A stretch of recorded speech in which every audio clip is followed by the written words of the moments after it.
அன்பின் ஆழத்தை இழப்புகள்தான் புரிய வைக்கும். நமக்கு இன்னமும் நேரம் இருக்கிறது என்று நினைப்பதில்தான் பிரச்சனையே தொடங்குகிறது. உன்மேல் அதீத நம்பிக்கை வைத்திருப்பவரை ஏமாற்றுவது சாமர்த்தியமல்ல, துரோகம். தோற்றாலும் புன்னகை செய்யுங்கள், ஏனெனில் உங்கள் புன்னகை வெற்றி பெற்றவனையும் கலங்கடிக்கும். புன்னகைக்கு எப்போதும் சக்தி அதிகம். நேர்மை மிகவும் விலையுயர்ந்த பரிசு. மலிவானவர்களிடமிருந்து அதை எதிர்பார்க்க வேண்டாம். எதையும் ஆழமாக நேசிக்காதே, துன்பப்படுவாய். எதையும் ஆழமாக யோசிக்காதே, குழம்பி விடுவாய். எதையும் எங்கும் யாசிக்காதே, அவமானப்படுவாய். கடவுள் கொடுக்க நினைப்பதை மனிதனால் தடுக்க முடியாது. கடவுள் தடுக்க நினைப்பதை மனிதனால் கொடுக்க முடியாது. இங்கு பலர் நல்லவன் என்பதற்கு சாட்சி அவர்கள் செய்த எந்த தவறுக்கும் சாட்சி இல்லை என்பதே. பழகும் எல்லோர் மீதும் பாசத்தை பொழிந்து விடாதே. ஒரு நாள் அவர்களின் வேஷம் தெரியும் போது பின்பு வேதனைப்படுவாய். இன்று எது உனக்கு வலிக்கிறதோ நாளை அதுவே உன்னை வலிமையாக்கும். இழந்ததை விடுங்கள், மிச்சம் என்ன இருக்கிறது பாருங்கள், அதிலிருந்து தொடருங்கள். இன்னும் இருக்கிறது வாழ்க்கை நீங்கள் வாழ்வதற்கு. பலர் வாழ்க்கை வீணாய் போவதற்கு வீம்புகளே காரணமாக இருக்கும்.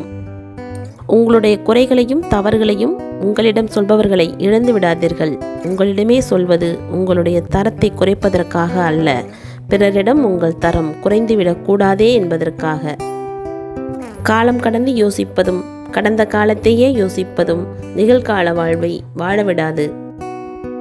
உங்களை உணராத இடங்களில் ஒதுங்கியே நில்லுங்கள், அதுவே சிறந்தது. இவர்கள் ஏன் இப்படி என்பதை விட இவர்கள் இப்படித்தான் என்று நினைத்து விலகிவிடுவது நிம்மதி. தூங்கும் பொழுது நிம்மதியாகவும் எழுந்திருக்கும் பொழுது சந்தோஷமாகவும் இருக்கும் மனிதன் எவனோ அவனே உலகில் பணக்கார மனிதன். ஒருவருக்கு கிடைக்கும் சந்தோஷத்துக்கு பின்னால் நிச்சயமாக ஒருவரின் தியாகம் இருக்கும். தானாக தவறை உணராத எவரையும் நாமாக திருத்திவிட முடியாது. அப்படி முயற்சிப்பது கல்லிடம் கதை சொல்வதற்கு சமம். ஆசைகள் ஓட்டை வாளி போல எப்போதும் நிறைவு செய்ய முடியாது.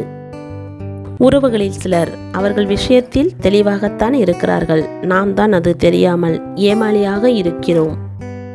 காத்திரு, எல்லாருடைய வேஷமும் ஒரு நாள் கலையும். தன்மானத்தை இழந்து எதையும் அடைய வேண்டும் என்ற அவசியமில்லை. எந்த இடத்தில் உன்னை வைக்கிறார்களோ அதே இடத்தில் அவர்களையும் நீ வைத்துவிடு. உறவுகள் முக்கியம்தான், அதைவிட சுயமரியாதை மிகவும் முக்கியம். எதை கண்டு ஒரு மனிதனுக்கு சிரிப்பு வருகிறது என்று கவனி. அவன் எப்படிப்பட்டவன் என்று மிக நன்றாக தெரிந்து கொண்டு விடலாம்.